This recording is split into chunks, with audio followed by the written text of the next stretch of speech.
어서 오세요. 24번째 글입니다. 다음 날 아침 다는 아물과 함께 아이들을 데리고 산에 올라 그동안 설치했던 올가미를 정리했다. 서둘러 이 마을을 떠날 준비를 하려는 것이다.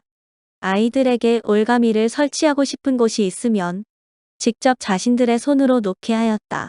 그래야 아이들이 각자 책임감을 느낄 것이었다. 또한 올가미를 빈틈없이 관리하도록 신신당부하였다. 그렇게 하다 보니 해가 중천에 올랐을 때야 하산을 할 수 있었다. 마을에 돌아온 단의 일행은 서둘러 각자 짐을 정리하였다. 여행 중 필요한 비상식량도 아주머니에게 부탁했다. 아물은 세 사람 모두의 짐을 당나귀에 차곡차곡 실었다. 마지막으로 동네 어른들에게 작별 인사를 하고 있는데 동방내가 급히 찾아와 한 번만 도와달라며 아재를 데리고 가버렸다. 그런데 한참을 기다려도 아재가 돌아오지 않아 다니 마을 어귀를 기웃거리고 있는데 동방내가 다시 헐레벌떡 뛰어왔다. 서리촌 관리들이 어제 장을 봤던 사람을 찾으러 왔다는 것이다. 아재가 말하길 도련님을 급히 토굴에 숨기라 했어요. 어서 토굴로 가세요. 빨리요. 동방내는 숨을 헐떡이며 아물의 손목을 잡아 끌었다. 단과 아물은 엉겁결에 토굴 속으로 들어갔다. 아물은 그 와중에도 당나귀를 끌고 왔다. 단이 소리쳤다. 아재에게 이곳으로 속히 오라고 하세요. 알았어요. 동방내는 대답을 하며 뛰어나갔다. 그러나 아무리 기다리고 기다려도 아재는 돌아오지 않았다. 토굴 속은 어둡고 칙칙했다.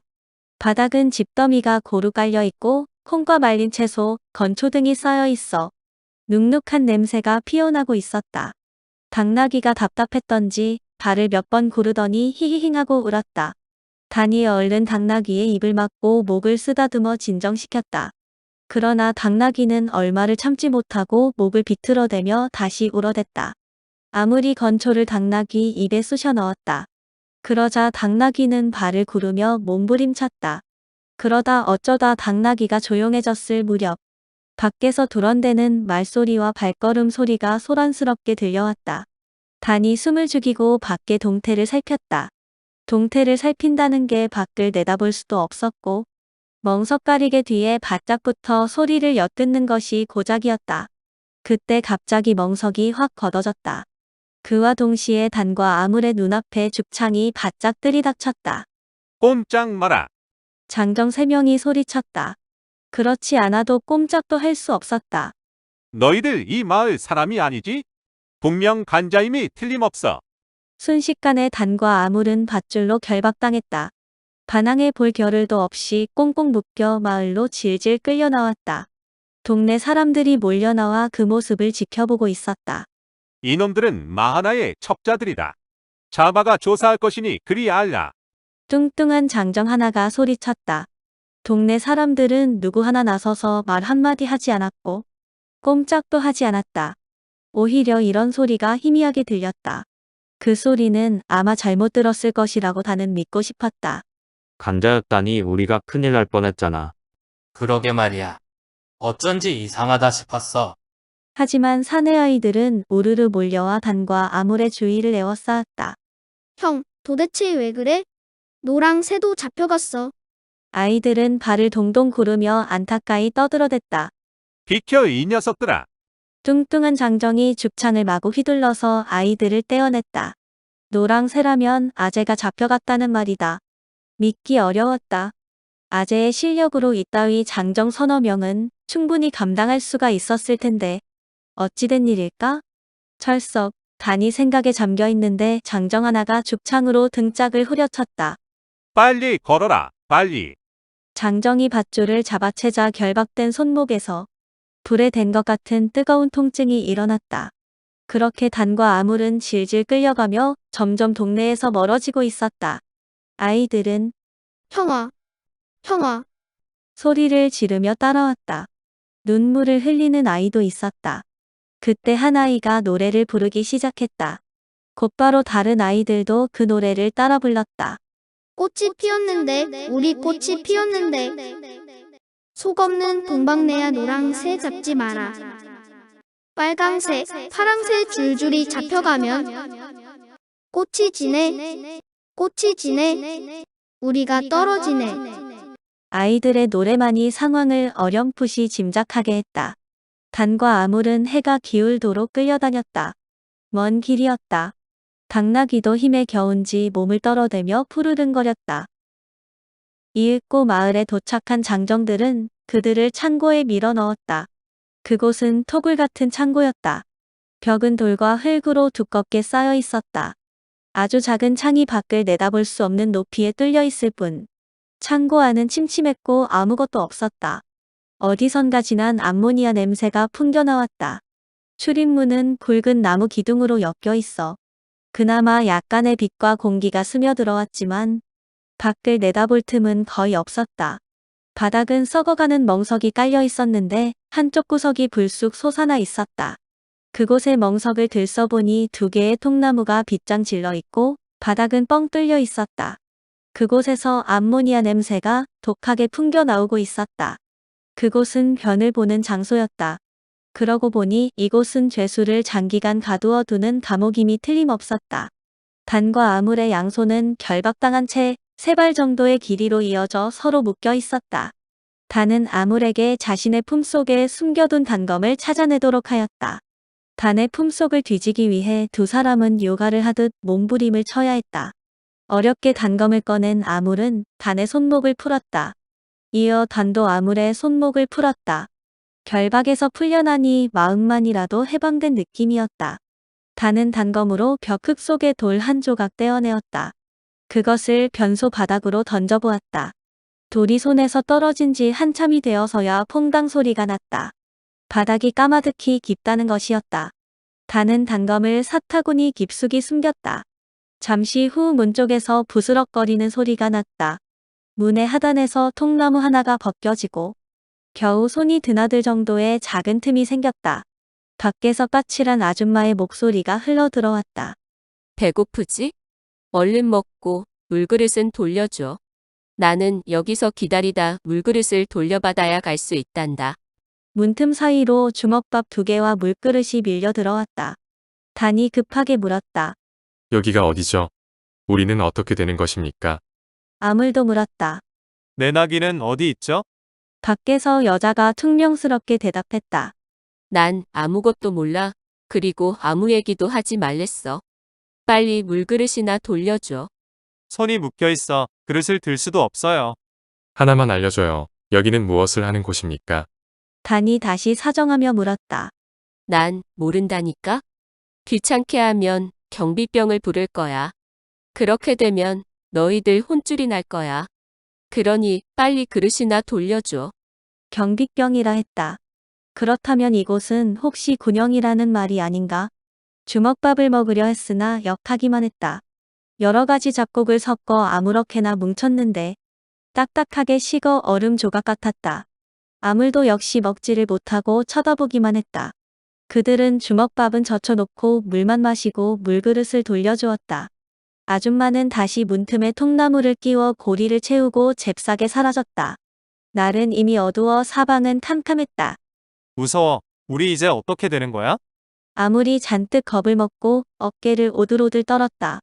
침착하게 생각해보자. 그들은 우리를 조사한다고 했어. 그들은 먼저 우리들의 짐을 조사해 볼 거야. 나귀에 뭐가 실려 있었지? 단이 손가락으로 입을 가리고 속삭이듯 작은 목소리로 말했다. 우리는 그들을 볼 수 없지만 그들은 우리를 지켜볼 수도 있을 것이다. 소리도 엿듣고 있을지 모른다. 응, 별거 없어. 주먹밥과 간식거리, 육포와 약간의 곡식. 그릇 끓이고 겨울옷등인데. 폐물 보따리는? 단이 되물었다. 맞아. 나귀의 안장 안에 깊숙이 숨겨두었는데. 아, 아재의 청동검도 같이 숨겼어. 아차, 아재가 동방내를 따라 나설 때 청동검을 가지고 가지 않았구나. 그래서 아재는 제대로 저항을 하지 못했던 거구나. 안장에 숨겼다는 건 아무 의미가 없어. 그들은 나귀의 내장까지 조사해 볼 거야. 폐물도 아직 많이 남아 있었겠지. 응, 몇 개 축내지 않았으니 아직 많이 남아 있었어. 그들은 생각지 못한 엄청난 보물을 얻었으니 그게 더 큰 문제야. 더구나 청동검까지 있었으니 그들은 조사고 뭐고 할 것도 없이 우리를 죽여버릴지도 몰라. 운이 좋아 정상적인 조사를 받는다고 해도 우리는 우리가 가진 폐물과 청동검에 관해 설명해야 해. 그런 걸 도적질했다 해도 전혀 말이 안 되니 단은 한숨을 길게 쉬고 나서 말을 이었다. 결국 내가 아성위두의 아들이며 피신 다니고 있음을 실토할 수밖에 없어. 그렇게 털어놔 버리는 게 오히려 내 목숨을 보전하는 방법은 될지도 몰라. 그리 되면 하버니는 너를 이번 전쟁에 철저히 이용하려 할 거야. 그러나 오지 위두도 너의 목숨을 간절히 노리고 있을 터이니 그것도 고양이 앞에 생선을 던지는 꼴이네. 싫어. 오지 이야기가 나오자 아물은 몸을 부르르 떨었다. 그들에 관한 공포가 뼛속 깊이 새겨진 듯했다. 여기서 탈출할 순 없을까? 아물이 높이 뚫린 환기구를 보며 말했다. 저 구멍은 너무 좁아. 어떻게 올라간다고 하더라도 구멍에서 몸부림을 쳐야 하는데 밖에서는 그걸 빤히 보고 있을 터이니 방법이 아니야. 차라리 칼로 벽을 뚫어놓고 몰래 감추고 있다가 적절한 시간에 뛰쳐나가는 게 나을 줄 몰라. 그런데 저 벽을 봐. 단이 문 쪽의 벽을 가리키며 말했다. 두께가 2자도 넘겠어. 더군다나 사이사이에 돌들이 층층이 쌓여 있으니 산을 뚫어도 어림이 없겠어. 우선 이곳의 동태를 살피며 기다려보자. 단과 아물은 밤새도록 잠 한숨 자지 못하고 여러 생각에 잠겼다. 아참, 우리가 이렇게 결박이 풀린 상태로 밖으로 풀려나가면 그 이후로 더 큰 고초를 겪을 텐데, 그렇지, 좋은 방법이 있어. 지금부터 내가 널 결박할 테니 잘 봐둬. 이렇게 묶어서 이렇게 코를 만들어 놓으면 당기면 당길수록 단단히 묶여 있지. 그러나 비상시 결박된 코를 입으로 당기면 순식간에 풀려. 내가 당길 테니 봐봐. 팔목만 아프지? 그러면 입으로 코를 당겨봐. 어서. 와, 그냥 풀려버리네? 신기해. 아물이 감탄했다. 어부의 기술이지. 우린 이걸 연습해야 해. 이제 내가 날 묶어봐. 그렇게 코를 만들면 풀리지 않아. 반대쪽으로. 그렇지. 이제 당겨봐. 단단히 묶였지? 그러나 이렇게 입으로 코를 당기면 쉽게 풀려버리지. 우린 이걸 반복해서 연습해야 해. 나중에 우리가 다시 끌려나갔을 때 우리가 원래대로 묶여 있어야 저들은 안심할 거야. 그러나 적절한 기회가 오면 우리는 순식간에 결박을 풀고 도망칠 수 있을 거야. 다음 날 아침 다시 아주머니의 쇠된 목소리가 문 쪽에서 들려왔다. 아침이다. 빨리 먹고 물그릇을 돌려줘. 너무 추워요. 뭐든 덮고 잘 것을 좀 주세요. 단이 일부러 처량한 목소리를 만들어 내며 말했다. 한 데서 잠자는 사람도 있어. 뭐가 춥다고 그래. 그릇이나 빨리 돌려줘. 아침은 호박죽이었다. 아직 따뜻했다. 숟가락 좀 주세요. 아무리 소리쳤다. 그냥 마셔. 묶인 주제에 숟가락이 무슨 소용이야? 다들 그렇게 잘 먹는다. 아줌마의 대답은 짜증스럽기만 했다. 그러나 아줌마의 그 말에는 또 다른 죄수가 있다는 뜻이다. 다른 사람도 있다는 말에 단과 아물은 어떤 막연한 희망을 느끼며 죽그릇을 손가락으로 훑어가며 깨끗이 비웠다. 그러나 그날 온종일 아무 일도 일어나지 않았다. 점심은 주지도 않았다. 단과 아물은 결박을 했다. 풀기를 반복해서 연습한 결과 결박하는 것도 순식간에 할 수 있었다. 그러나 그들의 노력과는 무관하게 날은 다시 어두워지고 있었다. 그들은 시간이 갈수록 초조해졌다. 저녁에 들여온 주먹밥만 말없이 질근질근 씹어 삼켰다. 멀리서 귀뚜라미 소리가 처량하게 울려 퍼졌다.